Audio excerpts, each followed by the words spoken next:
हाय students, मैं Manohar Kumar origin physics classes Hilsa से।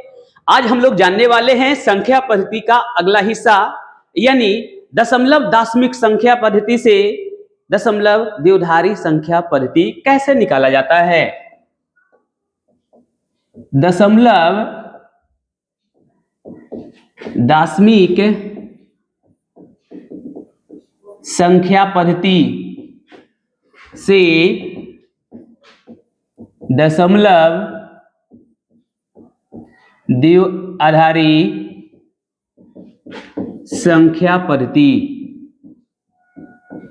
यानी दशमलव दाशमिक संख्या पद्धति से दशमलव द्विआधारी संख्या पद्धति कैसे निकाला। क्वेश्चन मान लेते हैं कि हमारा इस प्रकार से है।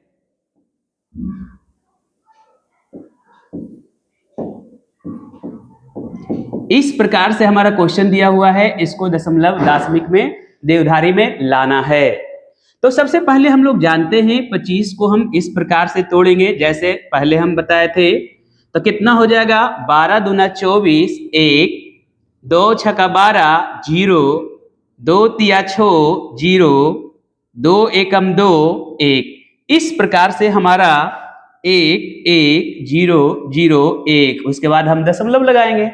बचा हुआ है 125, यानी 0.125। इसको हमेशा 2 से मल्टीप्लाई कर दीजिएगा तो आ जाएगा 0 दशमलव कितना हो जाएगा 250। फिर उसको यहाँ पे लाइएगा तो 0.250 गुने 2 बराबर कितना हो जाएगा, तो 0.500 हो जाएगा।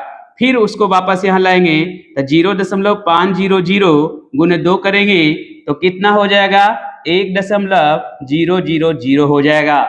इस प्रकार से इसको हम बनाएंगे और यहां से लेके यहां तक इसको रखेंगे तो 0, 0, 1। इस प्रकार से हमारा आ जाएगा दशमलव द्विआधारी संख्या, दशमलव दाशमिक संख्या पद्धति को द्विआधारी संख्या पद्धति में इस प्रकार से बदला जाता है।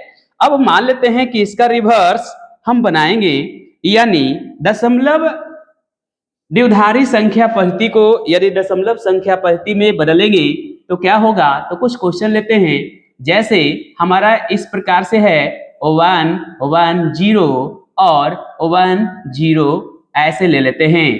तो क्या हो जाएगा, हम कैसे बनाएंगे इसको, तो इस प्रकार से सबसे पहले 1, 1, 0 जो है इसको हम निकालेंगे। तो आपको बताए थे कि 0 गुना 2 के पावर 0 हो जाएगा, 1 गुना 2 के पावर 1 हो जाएगा, 1 गुने 2 के पावर 2 हो जाएगा, 4 हो गया और इसका वैल्यू 2 हो गया और इसका वैल्यू 0 हो गया। इसका मतलब ये 6 हो गया, तो यहाँ पे हम 6 लगा लेंगे। उसके बाद यहाँ पे देख रहे हैं 1, 0 है, तो 1, 0 को हम क्या करेंगे, तो यहाँ से आप देख रहे हैं कि पहला स्थान पे है तो लिखेंगे 1 गुने 2 के पावर -1।